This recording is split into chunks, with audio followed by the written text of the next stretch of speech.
अगर अंधभक्तों से पूछ लिया जाए कि मोदी जी क्या नहीं बोलते, तो अंधभक्त कहते हैं कि मोदी जी झूठ नहीं बोलते। ऐसा मैं नहीं, अंधभक्त कहते हैं। नमस्कार, जय हिंद, जय भारत, वंदे मातरम। मैं एडवोकेट मोहित शर्मा। जिस तरीके से देश के प्रधानमंत्री ने बिहार के अंदर खड़े होकर बिहार की भूमि से, बिहार की ऐतिहासिक धरती से झूठ और जुमलों की बौछार करी है, लपेटते लपेटते मेरे हाथ भी थक गए, लेकिन देश की जनता के सामने मोदी जी झूठ बोलने से नहीं थके। बड़ी बात यह है कि यह झूठ का क्रम कहीं पर भी जाकर समाप्त नहीं होता, और देश और दुनिया को बस यही डर लगता है कि कल को अगर नरेंद्र मोदी जी श्रीलंका चले गए तो वहां जाकर कहीं ये ना कह दें कि रावण की सेना में तो विंग कमांडर मैं ही था। राम रावण युद्ध पर विंग कमांडर राम की सेना में मैं ही था, और मैंने ही उस युद्ध को जितवाया है। क्योंकि जिस कदर मोदी जी झूठ बोलते हैं उसकी कोई सरहद और कोई सीमा ही नहीं है। मोदी जी ने बोला कि मेरी पार्टी में भ्रष्टाचारियों की कोई जगह नहीं, हमारे ऊपर भ्रष्टाचार का कोई आरोप नहीं है।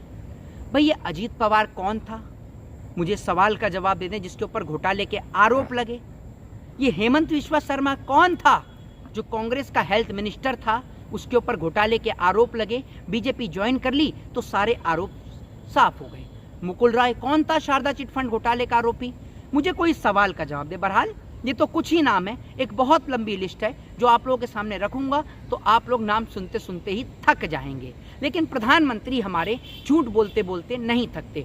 जिस तरीके से प्रधानमंत्री ने एक नियम भी निकाला था और मैंने आपको बताया भी था, उस नियम के तहत उन्होंने कहा कि अगर कोई भी व्यक्ति अगर 30 दिन में उसकी जमानत नहीं होगी तो उसका पद उसके हाथ से छिन जाएगा, उसकी सदस्यता उसके हाथ से छिन जाएगी। जिसके बाद मैंने आपको बहुत सारे लोगों का नाम बताया जो लोकसभा के अंदर चुनाव लड़ रहे थे और उनके ऊपर कितने सारे मुकदमे दर्ज थे, जिसमें एक नाम मुझे अभी भी याद है जो राहुल गांधी के सामने वायनाड से लड़ रहे थे, के सुरेंद्रन। उनके पास 243 समथिंग कुछ मुकदमे थे, 243 ही उनके ऊपर मुकदमे थे। तो आप ये सोच लीजिए कि मोदी जी का झूठ किस हद तक होता है। लेकिन एक चीज मैं आपको बता दूं, राहुल गांधी की इस यात्रा ने नरेंद्र मोदी जी को हिला के रख दिया है, या फिर ये कह दीजिए कि उनकी जबान को लड़खड़ा दिया है। और जबान तो लड़खड़ा गई है देश के गृह मंत्री की। तभी तो देश के गृह मंत्री को यह भी नहीं याद कि साल कौन सा बोलना है, और कौन सा साल वो बोल देते हैं। कभी 12th के बाद इंटर करा देते हैं तो कभी साल ही भूल जाते हैं। तो ये हैं देश के गृह मंत्री, और गलती इनकी नहीं, राहुल गांधी की और तेजस्वी यादव की बिहार यात्रा में अब शामिल हो चुके हैं बैरिकेड को लांघकर, बैरिकेड को कूदकर संविधान को बचाने वाले अखिलेश यादव। जी हाँ, उत्तर प्रदेश के अखिलेश यादव भी अब तेजस्वी यादव और राहुल गांधी के साथ अब इस यात्रा में जुड़ चुके हैं। और उन्होंने बता दिया कि भैया, जिनको आप टोटी चोर, जिनको आप चारा चोर कहते थे ना, वो चोर नहीं है और उनको टोटियां चुराने की जरूरत नहीं है। टोटियां चुराने की जरूरत किसको थी, पूरे देश को पता है। सबको पता है कि कौन किस हालत से और किस बैकग्राउंड से उठ के आया है। वो तो इतनी बड़ी हैसियत रखते हैं कि अगर आपके घर में टोटियां ना हो तो वहां पर भी टोटियां लगवा देंगे। आप मुझे बता दीजिए कि अगर आपको टोटियों की जरूरत हो, असली चोर तो आप हैं और वो चोर हैं आप। ये मैं नहीं, ये पूरा देश कह रहा है, पूरा विपक्ष का नेता कह रहा है, और सब चिल्ला चिल्ला के राहुल गांधी में कह रहे हैं छोड़ो छोड़ो, वोट छोड़, गद्दी छोड़ो। ये मैं नहीं, ये पूरा देश, आज पूरी बिहार की जनता कह रही है। बिहार के नौजवानों के लिए ये वक्तव्य बहुत खास होने वाला है। जिस तरीके से दिल्ली के रामलीला मैदान के अंदर एसएससी के छात्र धरना और प्रदर्शन कर रहे थे, और रामलीला मैदान कोई पार्लियामेंट के सामने नहीं है, रामलीला मैदान कोई दिल्ली पुलिस हेडक्वार्टर के सामने नहीं है, रामलीला मैदान कोई प्रधानमंत्री के घर के सामने नहीं है। रामलीला मैदान प्रदर्शन करने की जगह है, और वहां प्रदर्शन के दौरान जिस तरीके से बेरहमी के साथ छात्रों के ऊपर लाठी और डंडे मारे गए, उनको लाठी और डंडे बरसाए गए, और जिसके बाद कुछ छात्रों को हिरासत में भी ले लिया गया।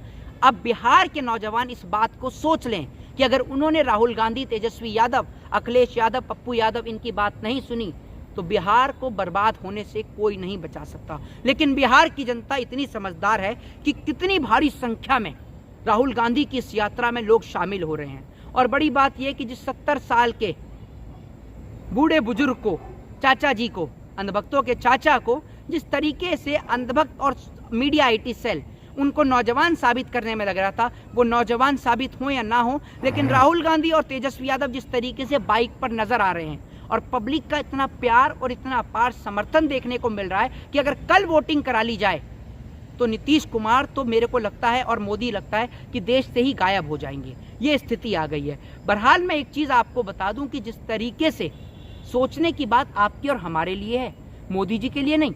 मोदी जी तो पहले ही कह चुके हैं, भाइयों बहनों मेरा क्या है, मैं तो फक्कर फकीर हूं, झोला उठाऊंगा और चल पड़ूंगा। तो मोदी जी तो चल पड़ेंगे झोला उठाकर, लेकिन सोचना हमें और आपको है। और अगर इस देश को कोई बचा सकता है तो वो सिर्फ एक ही आदमी है, जिसका नाम है नरेंद्र मोदी।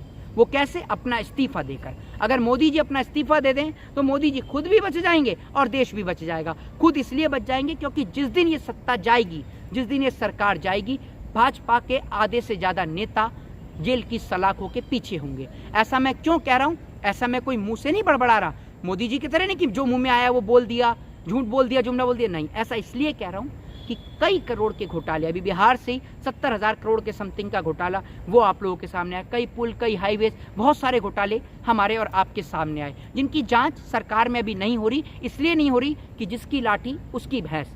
लेकिन जैसी सरकार सत्ता परिवर्तन होगी, उसके बाद भाजपा के आधे से ज्यादा नेता या तो देश से बाहर होंगे या फिर जेल के अंदर होंगे। ये बात मैं आपको लिख कर देता हूं। लेकिन जिस तरीके से अब राहुल गांधी और तेजस्वी यादव का साथ देने के लिए अखिलेश यादव मैदान में उतर चुके हैं।